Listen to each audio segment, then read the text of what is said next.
Today, we're going to have several experts discussing topics like in our dynamic economy, how are we measuring the value of a high school diploma?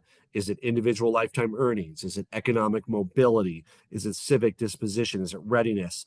And to better equip high school graduates with a diploma that actually means something, that has value, what skills and experience should be part of that? Or what skills and experience should be credentialed separately and concurrently with that? And how do we know whether our investments in education are paying off, especially when we know what it takes time for education policies to take root? What metrics should we be looking at to achieve that? So we're going to hear from some great thought leaders. We're going to hear from, in a moment, Raj Chetty, an economist at Harvard University. Dr. Chetty is also the director of Opportunity Insights, which uses big data in new and innovative ways to understand how we can better give kids from disadvantaged backgrounds the opportunity to succeed. It combines empirical evidence, economic theory, to help design more effective government policies. We have over 30 governor's office represented on here, chiefs of staff and education policy people, governors ducking in and out. We also want to welcome Angela Duckworth, a professor of psychology at University of Pennsylvania. Dr. Duckworth is the founder and CEO of Character Lab, a nonprofit that uses psychological science to help children thrive. Also a well-accomplished author of The Power of Passion and Perseverance, which was a #1 New York Times bestseller. And as her TED Talk went viral and reached over 20 million views. We are so fortunate to have you, Dr. Duckworth. And then finally, Marguerite Rosa of Georgetown. Dr. Rosa is the research professor and director of the Edunomics Lab, which is focused on exploring and modeling education finance policy solutions and practices. Dr. Rosa leads the McCourt School of Public Policy's Certificate in Education Finance and is the author of the education finance book, Educational Economics: Where Do School Funds Go? A question that all governors want to know the answer to, and hopefully you have. With that, we'll turn it over to Raj to start us off. We want to give each of our panelists a few minutes, and then we'll ask some questions. Raj? Great. Well, thanks so much, Governor Polis. Thank you, everyone, for joining. It's really a privilege and an honor to be here with all of you. So I'll just take a couple of minutes to describe what we do in the research group I direct here at Harvard, Opportunity Insights, and how it connects to the themes we're going to discuss today. So broadly, we are motivated by the fact that the American dream is increasingly out of reach for many children. So if you think of the American dream as the aspiration that any child should have the chance to move up in the income distribution relative to their parents, our research shows that for kids born in the middle of the last century, back in 1940 or 1950, it was a virtual guarantee that kids were going to do better than their parents and achieve that American dream. We estimate that 92% of kids born in 1940 went on to earn more than their parents did. But if we look at what has happened over time, we see that there's been a dramatic fading of the American dream, such that for children born in recent years, it's become a 50-50 shot, a coin flip, as to whether you're going to do better than your parents. Now, there are lots of things driving that trend, but one key factor has been our ability to help people rise up through education.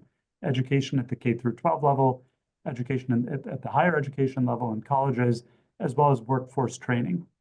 And so while our team looks at many different angles on what's driving the fading of the American dream and how we can help more people rise up, from affordable housing to policies in other spheres, education really stands out as a key place where I think we can make progress. And the way we're trying to do that, and we'll talk about more in this conversation, is by using the tools of big data, large-scale data sets from governments, from private companies, to really try to understand what the drivers are of economic opportunity. And that can allow us to answer some of the questions Governor Polis posed in the introduction. What kinds of metrics are most effective? How can we measure success? How can we monitor which programs are most effective and which are not as effective? And I look forward to discussing that further. Thanks. Thank you, Dr. Duckworth. My name is Angela. I am a mother of 2 amazing daughters. I am a former math teacher like Governor Meyer. I taught in the great state of California, the great state of New York, and then the state where I was born, which is Pennsylvania. So I come to this as a mother, as an educator, and I am also a psychologist. I study factors that determine success in the classroom and beyond. And I'm probably best known for my work on grit, but more broadly, I mean, I have to say, I love the title of this project, like Let's Get Ready, Educating All Americans for Success. I do study, the broader suite of those factors. I think what motivates me to be part of this conversation is that if we are going to educate all Americans for success, it is not just language literacy, and it's not just math literacy. Those things are very important, but I believe there is an element of the equation, let's call it for this conversation, psychological literacy. I think the most common term is life skills. And I do believe that if you consider, again, fill in whatever term you like, character. I believe that this is what many people call SEL, non-cognitive skills, as economists that Raj knows well prefer as a term. I think what is definitive in the research in the last 20 or 30 years is that when you look at how much somebody goes on to earn in their lifetime in terms of income, if you look at their relationships with other people, their ability to be, good voting citizens and to contribute to the community, their mental health, their happiness, their physical health, it is extraordinarily clear in the research that this suite of psychological skills or character strengths, these are at least as important as the more traditional topics in K-12 education. And I think we're in an exciting moment in time because it's also clear that there is scientific evidence about how we can equip young people better with these important skills. And so I look forward to sharing a little bit of that during this conversation. Great. Dr. Rosa. Hi, I'm Marguerite Rosa, and I run the Edunomics lab at Georgetown. Edunomics is a made-up word. That's why you've never heard of it before. We combine education and economics because we focus on the money in K-12 education. So how much is spent, how much is invested, how much is spent, what kind of returns that we get for it, what's happening to the labor market, or anything with economic principles on that. And we have a lot of data on ROI and on other kinds of trends. We have them by state. So if you're interested, you go to our website and you can download a whole lot of charts on how we've been hovering and spying on you on how things are going in your state. So we do focus a lot on math and reading and whether or not investments are realizing measurable value for students in that sense. Great. And so, Angela, let me start with you. As you mentioned, you're known for your work in the soft skills. What that's often what they're referred to: grit, passion, perseverance, these kinds of things. And sometimes in education, people say, oh, it's the soft skills as a way to detract from measuring the hard skills, and that's not what you're doing. But what I want to ask you is, how do we measure, and can we measure soft skills? Because that's going to be an important outcome-based measurement to look at, and how far along are we in finding ways to evaluate success in those areas? Governor Polis, I will say that 95% of the measurements of these soft skills, life skills, character strengths in social science are self-report questionnaires. For example, on the grit scale, you can answer questions like, I finish whatever I begin. I am a hard worker. There are other questions about having consistent goals over time. So I have a kind of a don't and a do when it comes to education policy. And the don't is don't use self-report questionnaires of life skills to, for example, underpin accountability policies. And the reasons are partly obvious. I mean, you can fake them, the more there's an incentive to fake, the more faking there will be. But I do want to point out something that is less obvious, and that in my research and other researchers' studies is clear. There's something called reference bias. And it goes like this. If you read a question like, I am a hard worker, you have to think about what it means to be a hard worker. And I will tell you that it's not like every 16-year-old in the country has the exact same mental image of what it means to be a hard worker. For some people, working very hard is this, and for some people, it's this. And so you have this paradoxical effect. When you give a questionnaire like the grit scale to individuals, the higher their standard, the lower their score. And so you can have these kinds of reversals. For example, in international research, the countries that come in bottom for traits like conscientiousness are Japan, South Korea, and China. And you're like, really? Or do they have extremely high standards for being conscientious? So my don't is not to rely on the tools of social science that are good for zero stakes research studies, where data are confidential or anonymous. But now I have a do. So some years ago, now decades, the Educational Testing Service, ETS, which created the SAT, for example. So Educational Testing Service did the Personal Qualities Project. They looked at soft skills, life skills, personal qualities, character strengths. They looked at over 100 different variables that might predict success in life.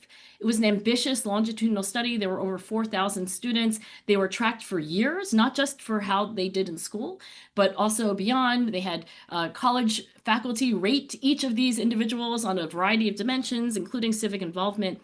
And what the final report ended up being on is one variable, and that variable was called follow through. And it was measured by multi-year commitments during high school with objective evidence of advancement. And that is not a self-report questionnaire. Did this kid run track 10th grade and 11th grade? And my gosh, started off in JV, ended up in varsity. Okay, that gets a higher score than somebody who does not have evidence of multi-year commitments or has commitments but no evidence of advancement. So in sum, Governor Polis, I think that there's much work to be done on the measurement of these skills. It's not at all straightforward. There are all kinds of unintended consequences when you move from a research context into the high stakes context of the real world.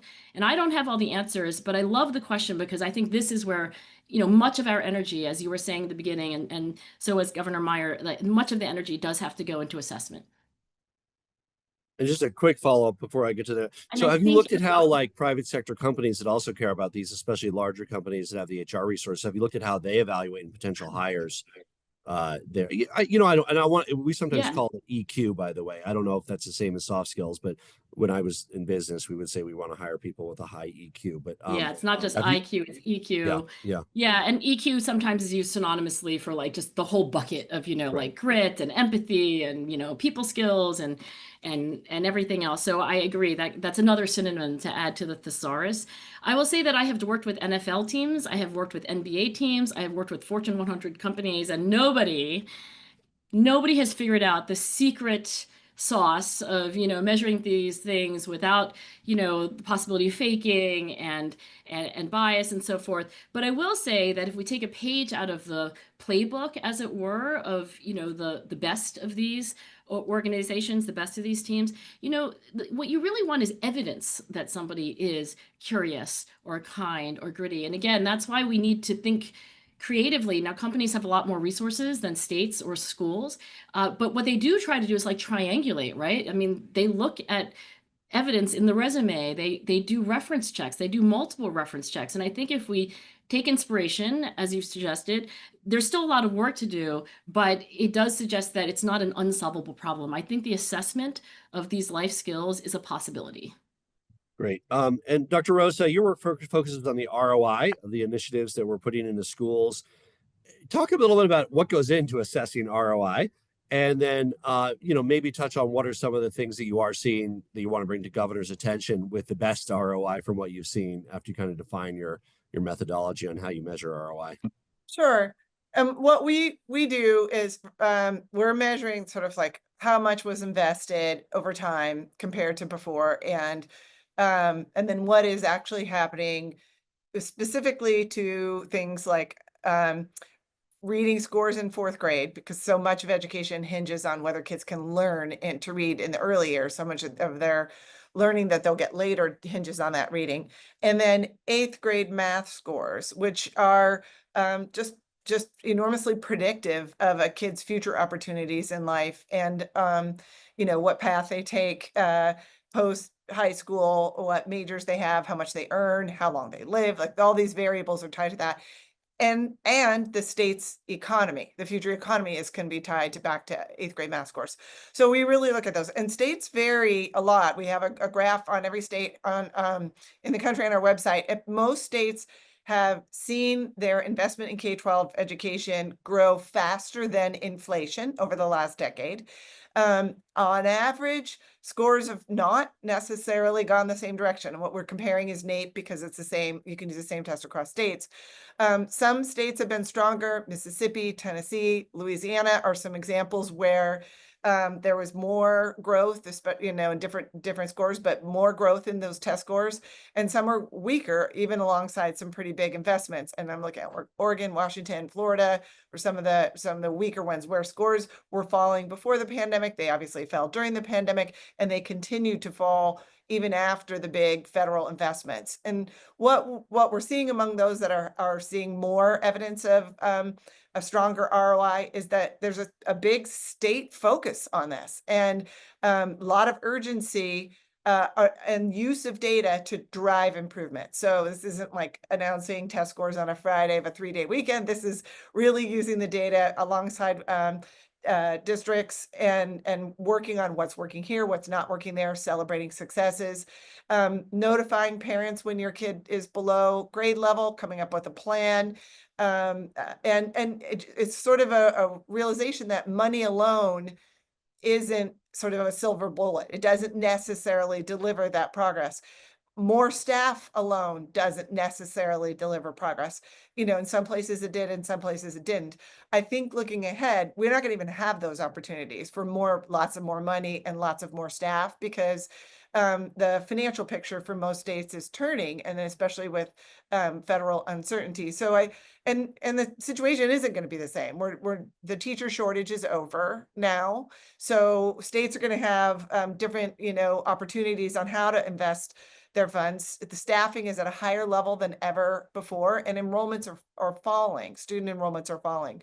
So what we would suggest is that really the emphasis turn toward how do we make sure that we spend smarter, get higher ROI, leverage our resources more carefully, do more targeted compensation, really focus on those reading instruction in the early grades and the math, like I said, to really drive improvements that we can measure across our districts, even as state funds are going to be flatter. And we have plenty of examples of things that states are doing. I mentioned some that Mississippi is doing, but a lot of it is around data use and making sure that districts are good at using data and tracking progress, making sure that any investment in vendors comes alongside some expectation for measurable outcomes, attracting and keeping our strongest teachers in reading and math. And that means you do things like take your top quartile teachers and pay them an extra $10,000, and as long as they continue to stay teaching and reading and math, or maybe even a higher dollar amount if they're in a high poverty school. So really looking ahead, doing more nuanced and focused and targeted strategies that are more likely to get value out of what looks to be limited dollars in the near term. Great, thank you.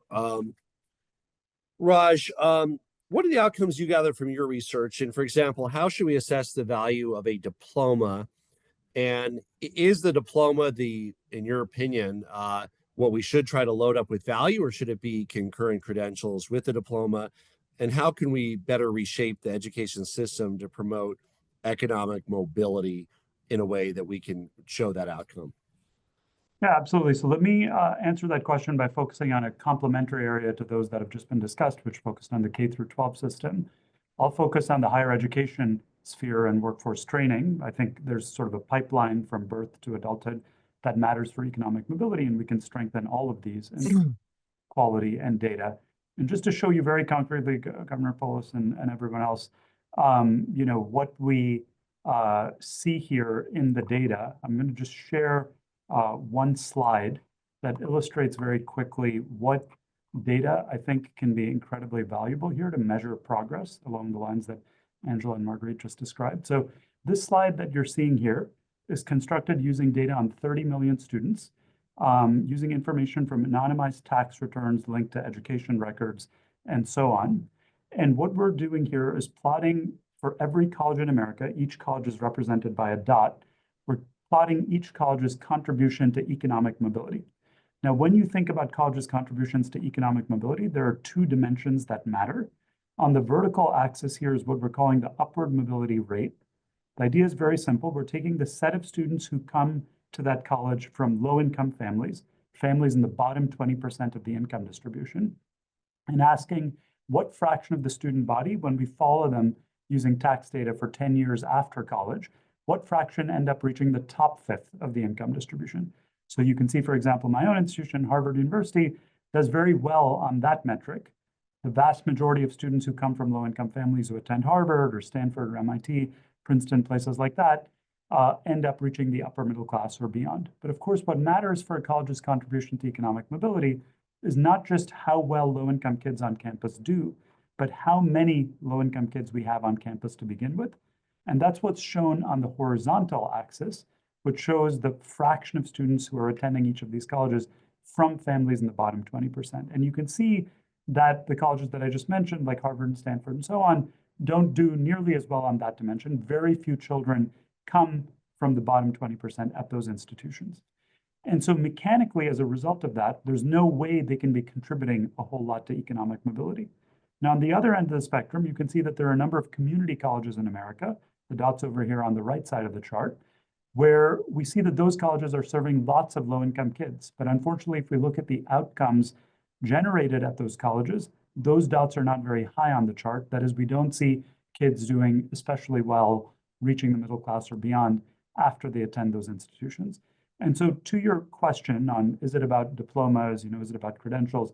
Conceptually, the way I see the problem with the higher education system in the United States in terms of contributing to economic mobility, giving people access to those jobs that you described at the beginning that are pathways to success, is that we basically have no dots in the upper right-hand side of this chart. There are essentially no colleges in America that both serve lots of low-income kids and deliver great outcomes after college. Now, how can you solve that problem?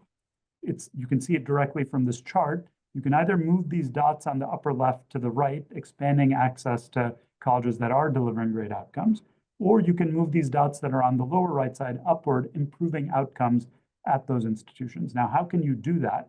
I think it's not just a matter of diplomas and so on. I think you can learn a bit by looking at the few exceptions there are in this chart. So here, I've highlighted one college that I think is interesting and kind of tells the key story. This college is called Vaughn College of Aeronautics and Technology. It's a small college in Queens, New York. You can guess from its name what it does. It trains people in aeronautics and technology. And you can see it's one of the very few institutions in the US that both enrolls lots of low and middle income kids. And because aeronautics is a career that pays pretty well, gives them a path to a stable job in the middle class or the upper middle class. The reason I highlight that example is because it illustrates a broader point I want to make, which is that in the US, we've had a tradition of focusing on liberal arts education, which I think can have great value.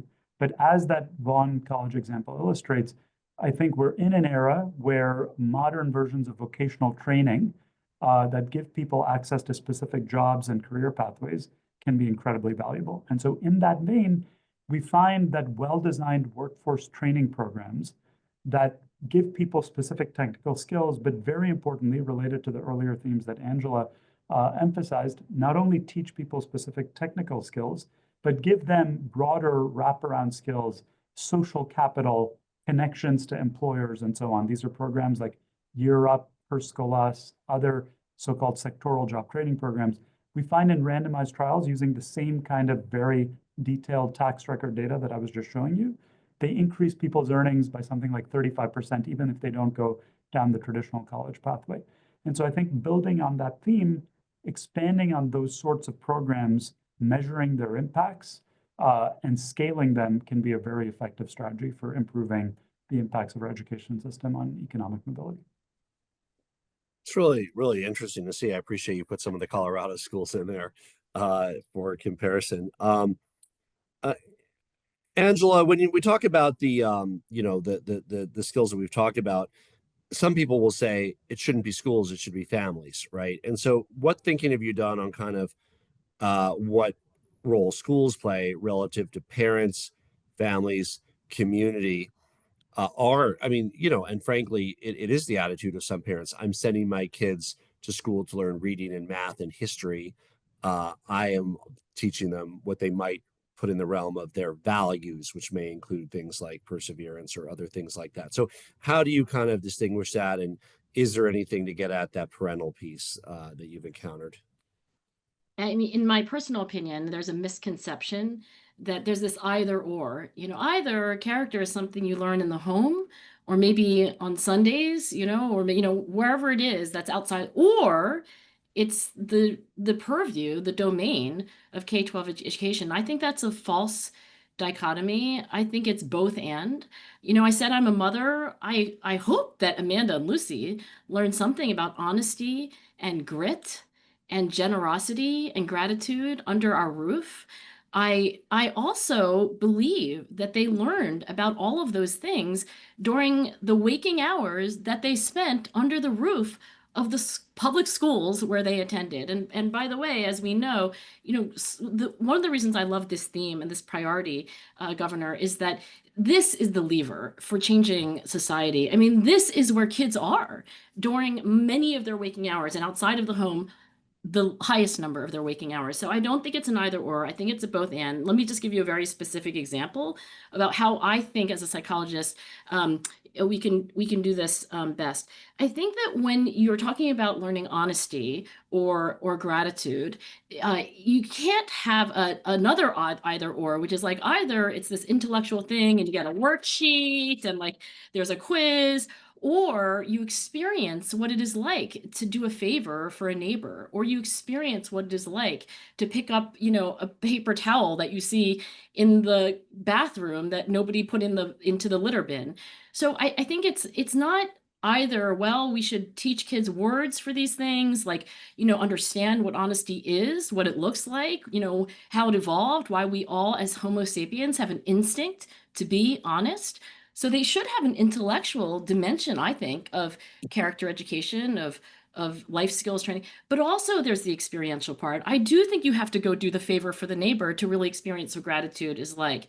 And I'll give you one very specific example. The very generous Walton family asked me to create a course, a life skills course called Grit Lab 101 for high school students.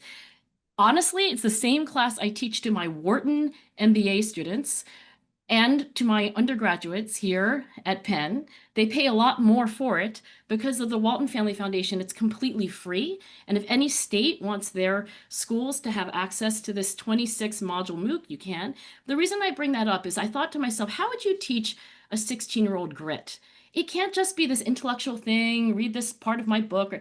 It also can't be just the experiential thing, because otherwise they can't really generalize and understand what they're doing.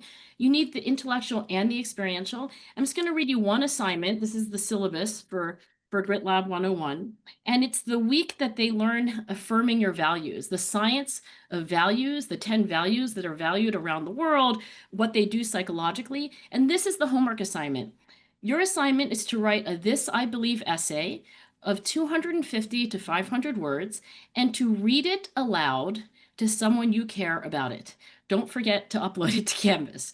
Okay, so that is an experience, right? You write about your values. When I wrote this essay, I wrote, This I believe in generosity. And I ended up writing about my mother. I read that essay to my mother. It was deeply emotional, but also I could tie it to the science of values, what it means to have beyond the self values, the science of altruism.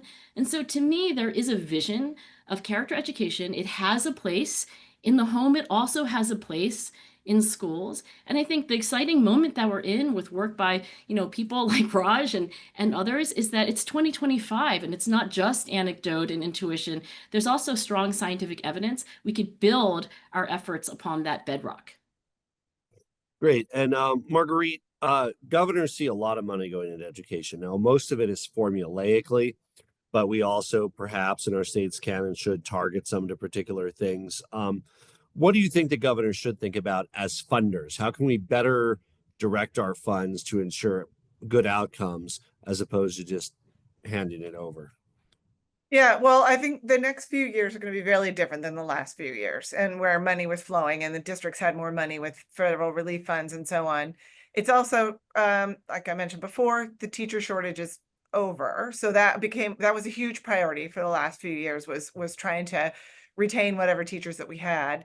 That will be a little bit different. Our staffing levels are up, but about one of the biggest challenges coming toward districts are these enrollment declines. And that's because the birth rates are falling in many areas, mostly more, northern states, and many districts are going to be faced with the financial difficulties of closing schools and so on.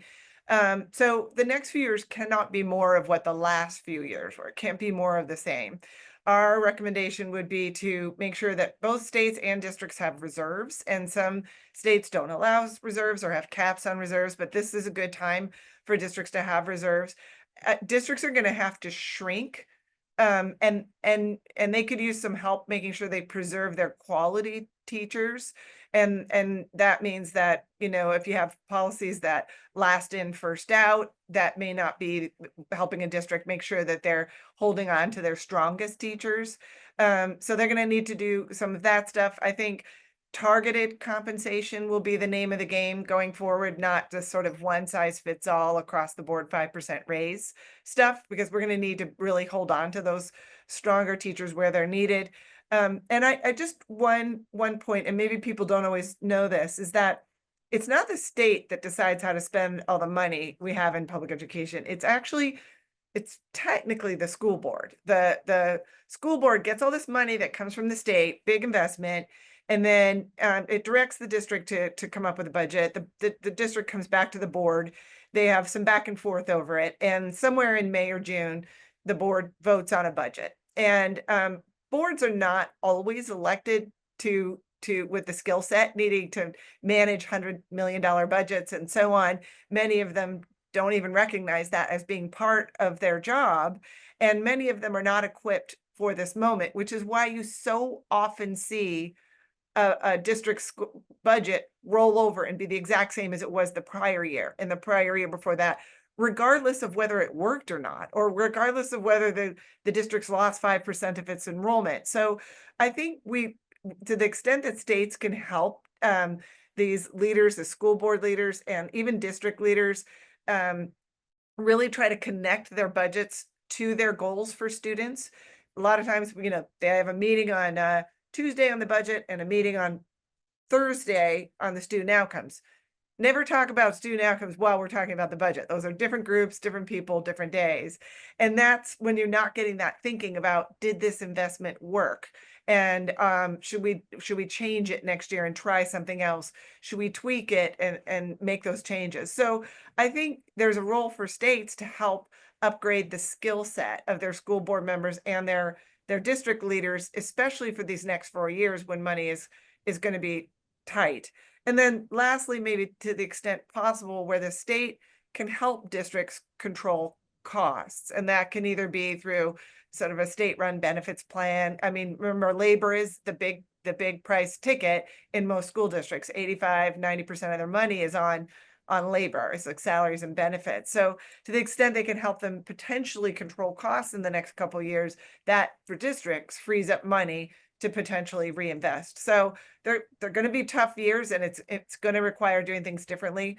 There are states that have put in policies. I think it's Kentucky has one, and maybe Michigan, where they require districts to look at their student outcomes, you know, when they budget. And we hear from board members, well, that's the first time I ever looked at our student outcomes. So we have some capacity building to do to help ensure that they're successful in the next few years. Thank you. And we have a lot of great attendees with questions. I want to go to Raj once more, and then we want to open it up for the last 15 minutes. But Raj, what do states need to do so we are collecting and analyzing the right data to assess value, as opposed to the wrong data or incomplete data? So, I mean, what data sets do you drive us towards in trying to do that the right way? Yeah, so Governor Polis, you know, we're living in the age of big data, right? Data is the fuel of our economy. It's increasingly leading to advances in many sectors. And likewise, we should be using data to advance economic policy, to make better decisions in schools, all the things that we've been discussing. So what exactly does that mean concretely? Let me give you two examples that I think are illustrative. So first, from the K through 12 or early education space, we've done some work on our team that Angela has alluded to, where we link data on, say, the kindergarten teacher you have to your earnings when you're 30 years old. And we're able to show that if you happen to have a better teacher in kindergarten, you're earning more when you're age 30. And what is that better teacher doing? Not just, you know, teaching you math and reading skills, but actually when you measure using teacher surveys, kids' non-cognitive or EQ skills, as you put it, in later grades, those kids who have better teachers, we see that they score better on those other dimensions. And that's really what's predictive of that later success. Now, why do I give you that example here in the context of data?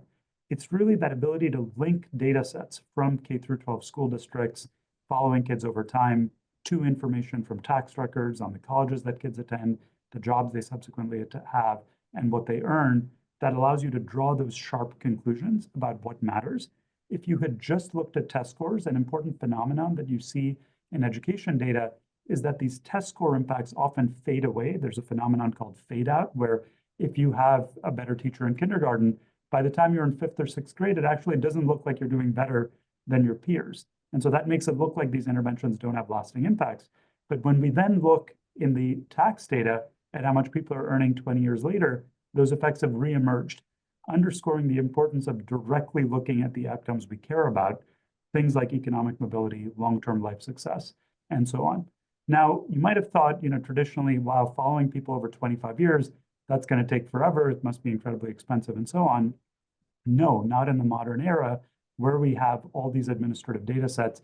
You all have these data sets in your own states from things like unemployment insurance records, tax records, your education systems. Those can be linked together. The state of Texas is really leading the charge on doing this in the US. It can also be done at the national level. So for those who are interested, in our team, we're increasingly starting to work with states across the US to link state level data to federal government data from things like tax records, allowing really comprehensive evaluation of the type that I just described.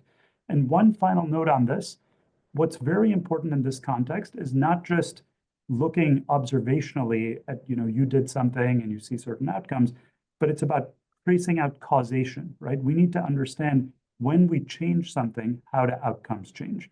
Usually an economist will tell you to really figure out causation, you need to run a randomized experiment. People hesitate to run randomized experiments because it's very costly to do. There are lots of challenges. Recently, we've been finding success with what are called matching methods, where you don't need a randomized trial at all. You can find digital twins for the people who participated in a new initiative you might be conducting in your state, where we essentially match people to other folks in the country who look very similar, compare their outcomes over time, and we found that you get results from that look very similar to randomized trials. So there are new tools that you can use with modern data to really sharply evaluate the long-term impacts of what you're studying. And certainly our team would be happy to talk with anyone who's interested in doing it. And I want to make sure everybody's looking at the very vibrant discussion in the chat. There's some links, there's some information. If you haven't seen the chat, please check it out. Please raise your hand and I will call on somebody with questions. Hopefully this will let me do that. Go ahead and raise your hand if you have a question for our panelists.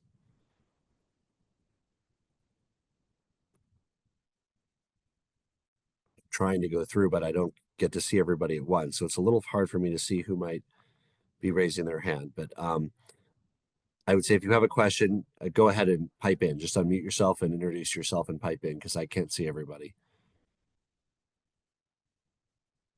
If not, I can continue with more questions. Marguerite, when you look at kind of the governance of schools, and as you indicated, we give money to locals, they control how to spend it, but it also goes beyond that. Some of them have different degrees of autonomy for their site directors, and even in the classroom, kind of there's a chain downward of kind of who spends the money and how.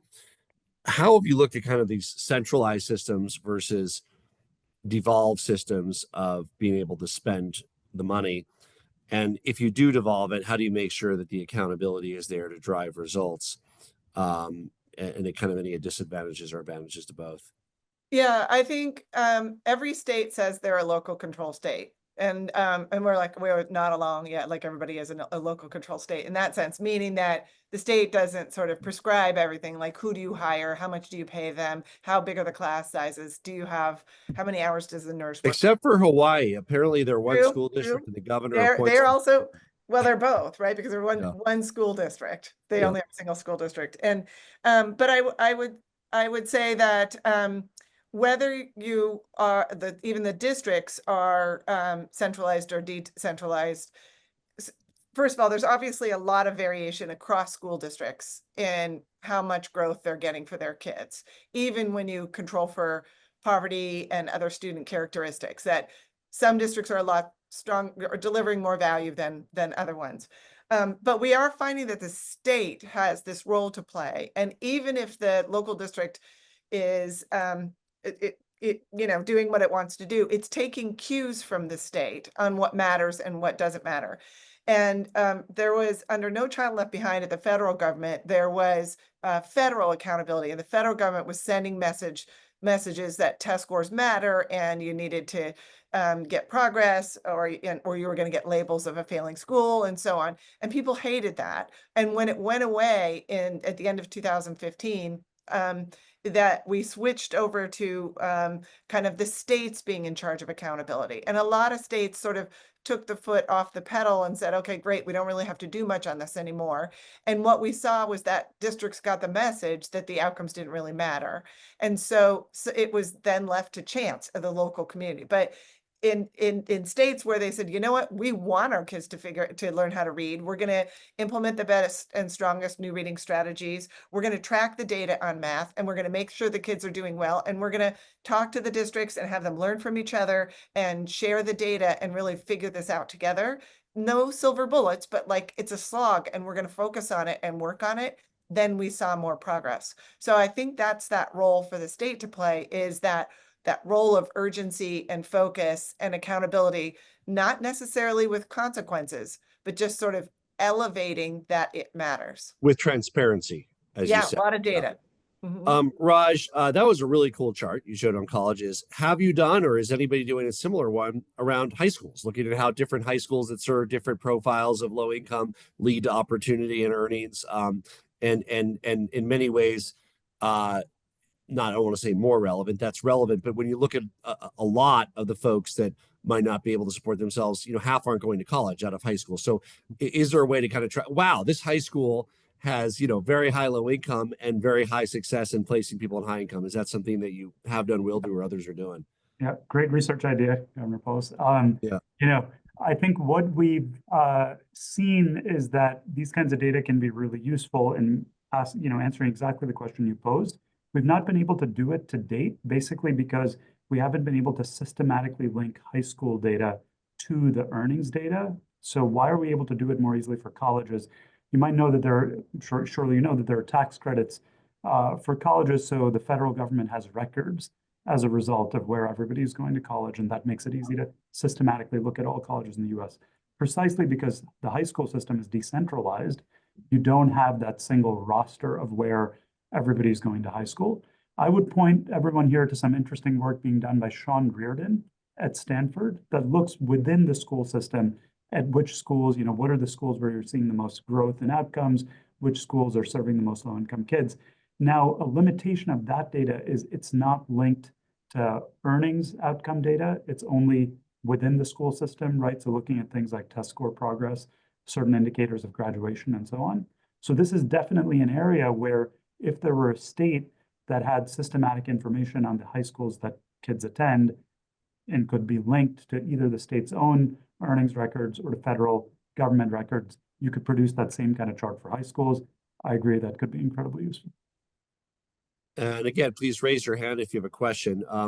Angela, a lot of your work reminds me of the old posters, everything I need to know I learned in kindergarten. Remember those posters? And my question tracks with that. What about early childhood / elementary school, but in particular early childhood around this kind of soft skills development? Is that the best place? Does it replace the need later on? Is it the easiest way for kids to get these values across their lives? And what about the intersection of early childhood and your work?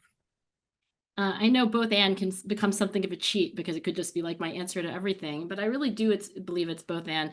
So the first economist I ever met is named Jim Heckman, who of course won the Nobel Prize. I'm sure Raj and Marguerite know Heckman, and he's from Colorado, I believe. He is but he's very much so. Yes, as he would often remind me for reasons that I can't remember. But one of the most important contributions of Jim's work is to show how important early childhood is and how the return on investment for the dollar you spend on a child when they are 3 years old or 4 years old or 5 years is actually larger than later in life. Now, by the way, in the same breath, I think Jim would want to say it's not that you invest at age 3, 4, and 5 and then go away, because that's a little bit like taking care of a plant and watering it when it's just a seedling and making sure it gets sun and then like throwing it into the closet, right? So life doesn't turn out well if you get a lot of early investment followed up by nothing. So he called that dynamic complementarity. Like you want to invest early, that complements the investment that you have later on in life. But absolutely, and I think as Raja's study shows with the kindergarten teachers, I mean, the development of these non-cognitive life skills, being able to read another person's emotions, being able to regulate your own emotions, being able to persist through frustration and challenge, being able to ask a question, be confused, ask another question, stay confused, and ask another question. I mean, those things we do now, and those things we learn when we're very young. And ideally, in a K-12 or pre-K through 12 system, you continue to grow in those skills as you move on as a student. So, Amanda Winters, go ahead. Yes, thank you. First of all, great stuff from everyone. I had a quick question. There are quite a few states that are building out their state data systems. They're either building from the ground up, or they're trying to innovate and add new layers of data. Certainly one space that they're exploring is shorter term or non-degree credentials, and trying to figure out what value and quality means to state systems. So I know that they are infused throughout high school years as well, and then up into post-secondary workforce opportunities. I wonder if I could have your reflections on what states should be thinking about when they're developing their definitions of value and quality, as figuring out what to include in their data systems as they build those out. I'm happy to take a stab and have others jump in.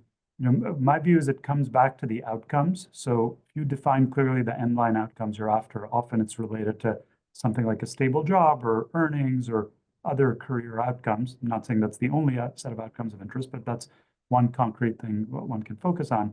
I think then connecting that back to the credentials, the alternative pathways, the programs in high school that you were describing, allows for a much more grounded discussion of whether we have quality or not, rather than just having some intermediate proxy and debating whether that's a good proxy or not. And as I was saying earlier, I think it's now completely feasible with data that states have to make that direct connection and say, we see that people who go through this particular program or get this particular credential end up earning X% more than somebody who does not, to measure that delta and thereby have an informed discussion of quality.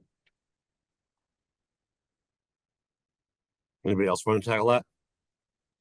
If there's no other questions, I do want to give each of our panelists a chance to kind of summarize in a minute or two, as we then will turn it over to Maggie Reeves. Any final questions? If not, let's start with Raj, and please summarize in a minute or two. What else should governors in our offices hear? I think we've covered a lot of ground. I'm excited to hear that lots of people are focused on how measurement can be done better. I think that's the right place to start. In terms of where I think that's leading us, what have we learned in terms of what kinds of programs succeed? A theme that has come up repeatedly in this conversation, I think correctly, is the idea that skills beyond traditional cognitive skills matter greatly. Angela's work shows that, work in economics shows that, work across multiple disciplines shows that. And what we see is that interventions that deliberately try to bring people together, I would emphasize, not just at the individual level, but at the social level. So create social capital. We find the strongest predictor of differences in economic mobility across neighborhoods, across schools, across colleges, is the degree of cross-class interaction. We actually use Facebook data to measure this, the number of friendships that low-income people have with high-income people as a measure of the degree of cross-class interaction.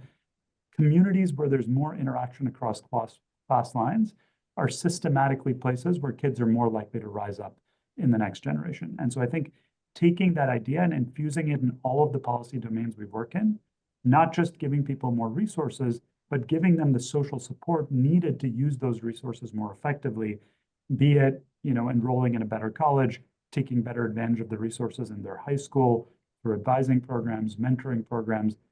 I think those are very complementary to the traditional focus we have on how many dollars are we allocating to a particular program. So that's a theme I hope people will follow up on as well.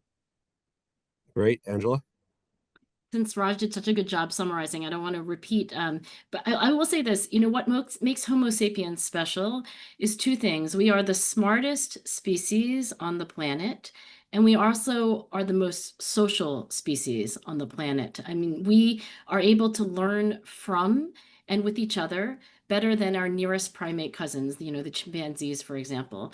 And so when we think about school, I just want to double down on what Raj is saying. We talked about these individual non-cognitive life skills and so forth, but I love that we're ending on social capital. Again, what an amazing theme. We bring children together under one roof for their daylight hours. And I think the promise, maybe what brought all of us to this work, to this call is the idea that education is the vector for improving students' lives. And it's something that's not an individual sport. It is a team sport. And I'm very honored to have been part of this conversation. Thank you.